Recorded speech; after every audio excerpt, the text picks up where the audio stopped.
So how did you start? And I'm going to transition this to the Alberta statehood movement because I'm going to pull up this article because it's just so interesting. I was comparing it to, I was talking about this with my husband. It's almost like I live in New York, which is a very blue liberal state, but in Westchester County, which is kind of more, I feel like I'm in a red part of what there are probably parts that are blue, but similar to like Long Island, where I'm from in New York, is very red. There are parts of New York that are red, but overall it's a blue state. So I was like, oh, I wonder if Alberta is kind of that way. Like it's just everyone seems, it's like a maybe a conservative stronghold in Canada. Canadians are fed up, says Alberta lawyer leading delegation to Washington for statehood talks. Now this is Jeffrey Rath. He is a lawyer from Alberta. And you actually interviewed him. Tell me a little bit about what you learned from your conversation with him. Yeah, so just to sort of flashback, obviously, since my time in Ontario, I've moved to Alberta. I've covered the Alberta provincial government pretty closely here, as well as I still dabble in federal politics. And on Monday, there was an event hosted in Alberta called Injection of Truth. That is essentially a bunch of doctors who oppose the government narrative on COVID-19 and certainly the COVID-19 vaccine. They gather to warn about some of the damages caused by the vaccine, things like vaccine injuries, and they say this is what we can do moving forward to help people. The theme of this week's was healing humanity, and essentially talked about what people who have been vaccine injured can do and how the government should offer compensation for some of these individuals. Anyways, so sort of like if you kind of run in conservative politics in Alberta, you run into a lot of the same people at these types of events. It's a ton of fun going and just seeing everybody. And so Jeffrey Rath was there. I've interviewed him a couple times for various projects that he's worked on. He's known as a freedom lawyer. So there's still like courts in Canada are still backlogged with COVID-19 cases of people who felt that their civil liberties were overstepped by the government and are essentially suing to have some compensation. And so that's still a very active thing that's ongoing in Canada. And Jeffrey Rath is one of the lawyers who works on a number of big class action lawsuits. So I've interviewed him a number of times before on my show and things like that. And so we were just catching up and he mentioned to me, and obviously I've noticed that the statehood issue has been kind of bubbling up online. And I had no idea the traction it would get, but he mentioned to me that he was organizing this delegation to go down to Washington, D.C. and talk to the Trump administration about Alberta statehood. And I said, that's really interesting. And I've noticed that there's, a lot of interest in that online. Let's do a quick interview. And he agreed. And so we did the interview and he basically just explained that we're fed up of the idiots in Ottawa running the show because our federal government has so much more power here in Canada than it does in the States. In the States, I feel like a lot of your government decisions are left up to your state legislatures and your governor. Not really the same here. The federal government is consistently vetoing stuff done by provinces, even to the point that they've passed legislation that essentially prevents provinces from certain infrastructure until it's approved by the federal government. So it's just a really big hot mess down here. And Albertans, like Jeff Rath, are tired of it. And so we did the interview, we posted it online, and it was like, it just totally blew up. I mean, I think you saw well over 6 million impressions. Wow. Obviously, it got picked up by a bunch of outlets in the States. And it's just kind of taken off from there. And this delegation, I think, was really like impressed and encouraged by the response that they received and just the number of phone calls they've received of Albertans asking how they can get involved. And my understanding of it is that they're still planning on going down to DC within the next 3 to 4 weeks. I believe things are moving pretty quickly here. It's my understanding that they're going to be hosting a press conference in the next couple of days to sort of announce their next steps. So this issue is not going away anytime soon. Wow, that's really interesting. Let me pull up this article a little bit just to explain to folks. A Canadian lawyer leading efforts to explore the possibility of Alberta joining the U.S. As Trump continues to push for closer ties with Canada's energy-rich province. Does Alberta have the most oil or gas of anywhere in Canada, or it just has? Of anywhere in Canada, and we have the Wow. third largest oil reserves in the entire world. Oh my gosh. That's fascinating. Okay, there's literally hundreds of Albertans that are reaching out and volunteering to join our delegation, says Jeffrey. Rath and a small group of Albertans are going to travel to D.C. to discuss potential pathways for Alberta, including independence with economic ties to the U.S. Territorial status or full statehood. And it's crazy that this could be a real possibility. I think a lot of us like to just have mostly been joking around that Canada could become a state just because Trump sort of like has a joking manner sometimes. Sometimes you don't know if he's being serious or not, or it's something he's saying to make a deal. But we welcome you guys. He believes the movement will gain traction as dissatisfaction with Canada's federal leadership grows. It's steering a committee of people that are looking to come to Washington on an exploratory basis to meet um, with a representative appointed by Trump to explore the benefits of either Alberta becoming an independent sovereign nation with economic union to the U.S., becoming a U.S. territory, or pursuing full statehood.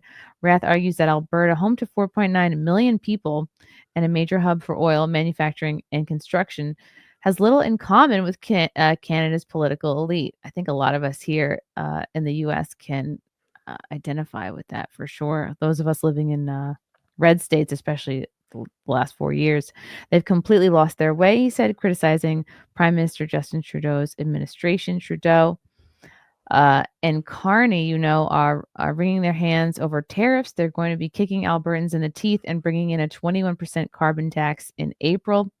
Rath claims that Albertans feel alienated from Ottawa's policies and share more cultural and economic ties with Montana than with the rest of Canada. Yeah, those are probably your neighbors. People in Alberta are fed up with being governed by idiotic politicians back in Ontario that do not understand our province and do not understand that culturally we're far more closely affiliated with our friends to the south in Montana than we are of all the people in Ottawa. Canadian leaders have rejected the notion of Alberta leaving the country. Trudeau reaffirmed Canada's sovereignty, telling reporters there is not a snowball's chance in hell that Canada will ever be the 51st state. Rath, however, believes Alberta should have the right to choose its own future. He and other local leaders are drafting a proposal to present to Trump's administration, urging the U.S. to support Alberta's push for self-determination. Please support Alberta's self-determination. Promise that to Alberta in the same way you promised it to Greenland. We'll be an excellent partner to the U.S. and we'll all prosper, Rath said. Whoa. What would be the process for... Is it a complicated process for Alberta to, either become its own state or to join the US? Like, what would it take? Oops. Okay. My fingers are jacked up. Okay. Yeah, Rachel, what would the process be like? Would this be several, I guess, elections or It wouldn't actually be quite so complicated. It would simply go to a provincial referendum. Obviously, if we're looking at something like statehood, and the other thing that I've heard floated is territorial status, which might be a bit easier to do, we would need some sort of offer from the United States, and it would essentially go to a referendum here. Referendum rules are pretty tricky. You would have a pretty small amount of time to get the signatures. Currently, there's a similar process ongoing with the Alberta pension plan, which is essentially to put it a vote to the people of Alberta as to whether we should have our own provincial pension plan or whether we should continue putting our money into the Canadian pension plan. With a lot of people who, there's been a sovereignty movement in Alberta for as long as Alberta has been around. There's been so much discontentment because so much of our federal government's focus is on the east, places like Ontario and Quebec. The greatest issue that you'll hear Alberta's complain about is what we call equalization payments, which is essentially redistribution of wealth, which obviously is a big thing in a socialist country like Canada. But essentially what we see is, Alberta having our amazing oil reserves is one of the wealthiest provinces in the country. And so year after year, we pay into federal taxes and the federal government redistributes that money to all the provinces. And so Alberta annually, estimates from the Canadian Taxpayers Federation says that we pay about $3 billion a year into these federal taxes that are redistributed to other provinces. And Alberta hasn't gotten an equalization payment in 6 decades. So our money is being taken from us. And at the same time, we have a federal government that just hates Alberta's oil industry. Quebec has referred to Alberta's energy industry as dirty oil.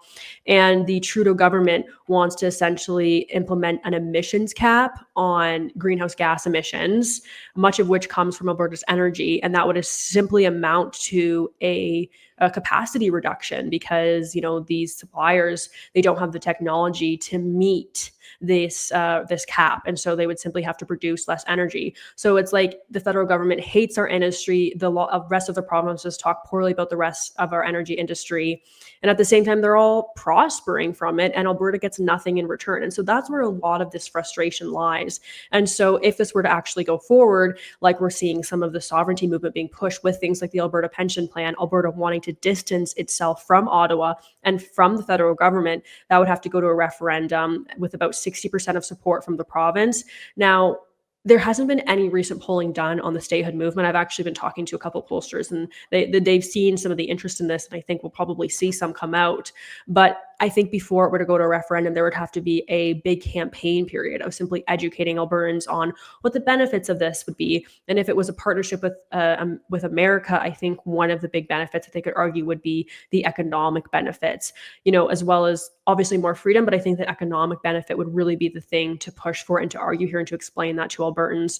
And another thing is, there's a lot of Canadians who also would love to become American citizens. As you know, it's very difficult to become an American citizen. And so what I suspect... Legally, illegally. It was very easy. Maybe not so much anymore. Too bad the shared border that we share is so frozen all the time. Otherwise, I could just walk across like you have your Mexicans doing. But I suspect we would see a big push for a lot of Canadians who live elsewhere in the country who want American citizenship to move to Alberta, and that would actually benefit this referendum because we would need so many people to say yes for this to actually happen. But it would simply have to go to a referendum, and at that point, there's not much the federal government could do to stop us. I suspect we would see a lot of dirty tricks played during the campaign, as so often happens in politics. But the process itself is not too complicated. Why have there not been equalization payments to Alberta? And is Alberta the only area that's been snubbed in this way? Alberta's not the only area that's been snubbed. I'm trying to remember what the other provinces is, but the issue is essentially that because Alberta is so wealthy because of our energy industry, that we're not as poor as other provinces who don't have means for generating revenue for themselves in the same way that Alberta does. So when the federal government puts together this formula, they say, Alberta has their oil reserves and they're producing decent revenue for themselves because we sell so much of our energy to the United States.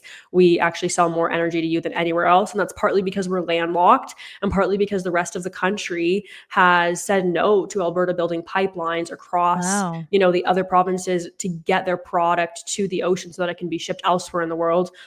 There's been many attempts to build pipelines to the east and to the west, and those have simply been rejected, whether by the federal government or by other provinces. And so we're pretty reliant on the United States, and we're reliant on that relationship, which is why, these tariffs are a pretty big deal for Alberta and for the rest of Canada right now. And that's partly because of, Canada's small thinking. Of course, we should be looking to get our products to international markets outside of the United States. We're totally reliant on you guys as a trading partner, and I think that hasn't been to Canada's benefit.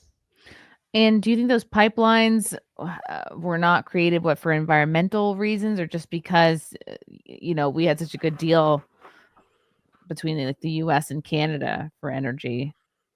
Largely due to environmental reasons, as well as if, for example, they were going to be building a pipeline across BC to ship product to Asia, and then there would be tankers off the coast of BC. That was rejected for environmental reasons, like the pipeline, like the fact that there would be tankers on the coast of BC, but also because the federal government has a duty to do consultation with Indigenous groups. And at the time, the Indigenous groups said the federal government didn't do an adequate job of consultation. While this was still ongoing, there was the 2015 election, which saw the Conservative government, then former Conservative Prime Minister Stephen Harper, his government failed and Justin Trudeau was elected. And as you know, Justin Trudeau has been very hard on Canadian energy. He's been really focused on his environmental agenda. And so that product essentially died. And there was another proposition for a pipeline that would go from Alberta to the east, and it would get Alberta energy to New Brunswick, to refineries out there. But Quebec was simply not interested in having a pipeline across its province because, they have a difficult relationship with Alberta. They're very environmentalist in that area as well. And they said that there was no benefit to them. And so Alberta's had a really difficult time getting its product to other markets. And that's another area why a lot of people who are looking at this are saying this relationship with the United States would be so advantageous because we could get a pipeline down to Washington, the state of Washington, of course, and we could get it off the coast and ship it to a host of, countries from there. Interesting. Why do you think the Canadian government hates Alberta, and when did this start? Because Alberta is such a conservative province, and because with the Liberal government that we see now, they have very little representation in Alberta. In the last federal election, there was 2 Liberals, I believe, elected to the House of Commons, to Canada's Parliament, and every other seat went to the Conservatives. That's pretty standard. Even the fact that we saw 2 Liberals win is actually like more than we might have seen in the past. And of course, that was in cities where people tend to be a little bit more left-leaning.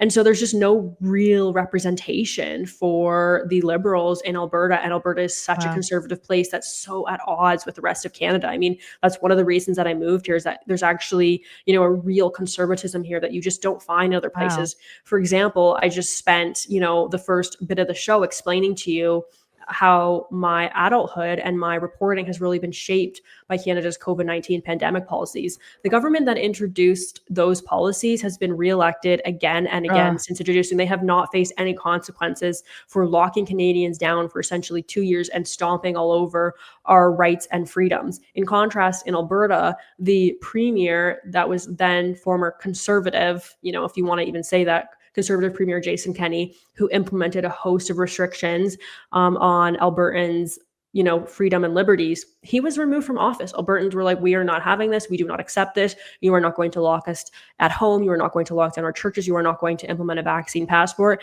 And they organized and they got rid of him pretty quickly. And Danielle Smith was elected. And during the whole time COVID was ongoing, she was a radio host who was speaking about, how what was happening was wrong and how people were being locked down. And so she was very anti-COVID restrictions. And it was essentially the freedom movement in Alberta that organized to get her elected. Cool. So it's safe to say like Alberta is probably the most conservative place in Canada.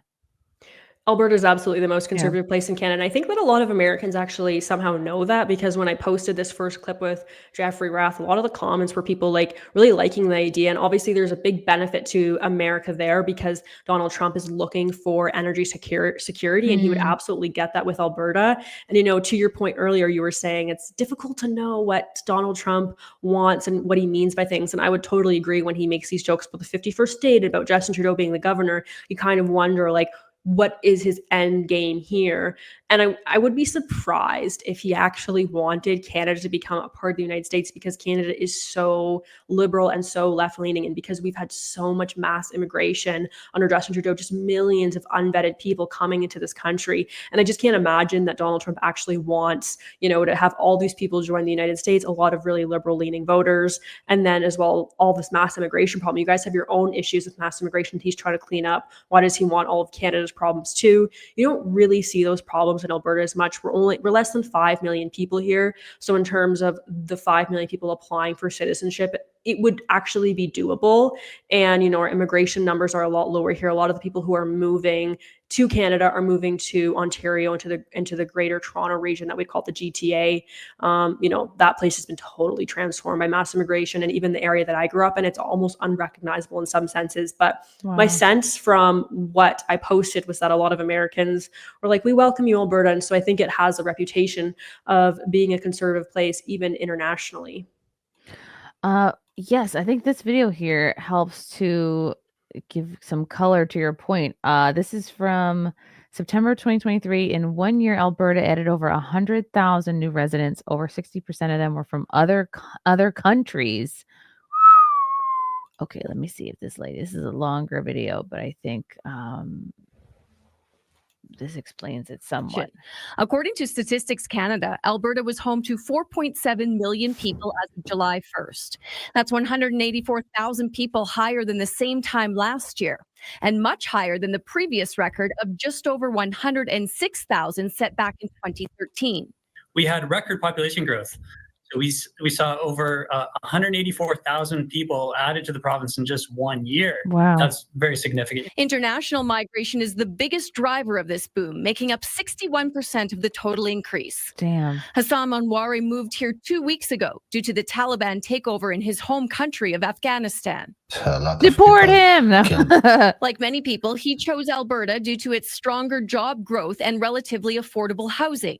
We heard Canada is the land of opportunity for everyone, and comparing to other provinces and cities of Canada. It's better to be here, and All there right, he can stay. He's kind of cute. is a little bit cheap. They look at Toronto and it's really daunting, huge city, too big, and they look at Vancouver, they think, oh, it's so expensive. People in other parts of Canada are choosing Alberta as well. Migration from other provinces make up 31% of the increase.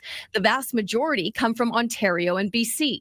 This influx of people is affecting housing demand, but it's also adding to the labor force, which is growing at its fastest annual pace since 2007, according to ATB Financial. We still have elevated job vacancies in this province. Do you guys have a big illegal immigration problem like we do in the US, or are they mostly coming in legally? It's not nearly as big as yours because our government just allows everyone in anyways. Like, it's the easiest thing to come here, and you'll essentially get put up in a hotel and like given government benefits, and then you can apply for citizenship or like Same for as here. PR status. Yeah, it's really bad. Yeah, New York is. I think we're still doing that, spending billions on the illegals instead of like our own taxpayers. It's infuriating. Half Irish. How about a renegotiation with Ottawa instead of separating? I'd be good with that. Yeah, so that's sort of moving towards like the sovereignty movement that a lot of people want, where they just want more Alberta sovereignty. They want a better deal with Ottawa. We've seen, a lot of efforts to push for that. There was something called the Alberta, I believe it was the Alberta Fair Deal report that was tabled in March 2020 after it was commissioned by the Conservative government at the time. And it gave a bunch of recommendations for how Alberta could get a better deal from Ottawa. Things like the Alberta pension plan, pulling our money out of the Canadian pension plan. Things like having our own provincial police force. Right now, the Alberta contracts the RCMP, which is essentially the federal policing agency. So we would have our own police agency instead. And then one of the things that was recommended as well is essentially doing a referendum on separation. And a lot of people say this wouldn't necessarily be used actually to separate, but to be used as a bargaining chip with Ottawa to say, look how many people in Alberta want to separate. This is actually, a tool that we have in our toolcase that we could use if you guys aren't nice to us and if you guys aren't fair to us. And then, of course, on the other side of the coin, you have people like Jeff Rath who are like, no, let's have a referendum to separate, and we're going to separate. Wow. Half Irish Trudeau loathes Alberta. I guess that. I have like a personal theory that now that he's not prime minister, he'll never come here ever again in his life. Oh. Yeah, he sucks. Slasher says that was a stated reason. The real reason is they didn't want Alberta to become a bigger economic powerhouse and become more powerful. All that. I mean, the money. issue here is just that Alberta has like such a small population with less than 5 million people. And even as we were just listening to in that video, like the population here has boomed in recent years, but it's still like significantly less than other parts of the country, like vote-rich Ontario and Quebec, which is what the federal government, they kind of always like try to appease those areas because they need those votes to be elected. I mean, the Liberals, like they were elected 3 times with winning hardly any seats in Alberta to illustrate that point. Like they don't really need Alberta. And then on the other side of the coin, you have the Conservatives who know they'll win basically every seat in Alberta anyway. So they don't really have to do anything to appease Albertans because they're going to win here anyways. So we're kind of getting a rough end of the stick on both sides. And Danielle Smith, a current premier, one of the things she said is, I would like more people to move here. And then we have a bigger bargaining chip with our federal government. The thing is, Albertans that I know and that I talk to actually like the fact that it's, not very busy and it's not too populated once you're outside of the cities like, Edmonton and Calgary. And they don't really want a lot of people moving here and living here. They don't like things being busy. And so when Danielle Smith talks about population growth in Alberta, her base absolutely hates it. They do not want that. They want to keep Alberta small and they want to keep it essentially how it is. That's kind of how Texans are. They'll just be like, "Oh no, it sucks here. It's really racist. Don't move here if you're from California or Arizona or anywhere else." But so many people. Yeah, there's something called the Alberta is Calling campaign, which essentially advertises to workers in other parts of the country like Ontario. They'll post like billboards and ads on the subway and things. They'll try to draw tradesmen in specific trades that they need to come move to Alberta, and they'll be offered like a decent tax credit as an incentivization to move here. And Danielle Smith's base, they're always like, they need to end this program. We don't need anyone else moving here. It's like quite comical actually how much they're just like, we don't need anyone else coming here. Wow, Alberta is calling. Yes, skilled trades, truck drivers. Oh, this looks beautiful. Crane operator. The website or Alberta? Both. That's a clean website. I've never been to Canada. I think I've been to Niagara Falls, but That's it. We should do like a house swap, so you can come to Alberta and you can stay in my house and I can go to your house, because I've actually never been to New York, which is pretty crazy because growing up in Ontario really wasn't that far. And I would love to go, mostly just for the food. Oh yeah, we have good food here. Affordable, friendly, and rich in opportunity. Alberta is the answer to building a future. Let's sign up now. What kind of job could I get in Alberta? I am not skilled or a tradesperson, so I don't know. Maybe I can operate like. I think I've been speaking too fast, so I've been getting a number of comments about. No, it's just that everyone else is too slow, Rachel. Don't adjust for these people, these morons in the chat. No, I'm kidding. They're great people. 330 days, Canada's sunniest city. Calgary tops the sunniest places in Canada. I'm going to warn you right now that you're probably not going to be prepared for like how cold the winters are, with the exception if you live in Calgary, because they get like Chinooks when like the warm air comes in off the mountains, and during the winter it can warm up quite a bit, and the snow can even melt and you can have some nice positive days. But the winters here are definitely brutal. As a Ontario girl myself, I like Southern Ontario, we have like some of the mildest winters in the country. It's been a bit of an adjustment. Oh, Frank, my loving husband. Trade offer: USA gets Alberta and Saskatchewan. Canada gets Maine, Massachusetts, Oregon, Washington, California. Deal. That sounds pretty good to me. All those states can suck it.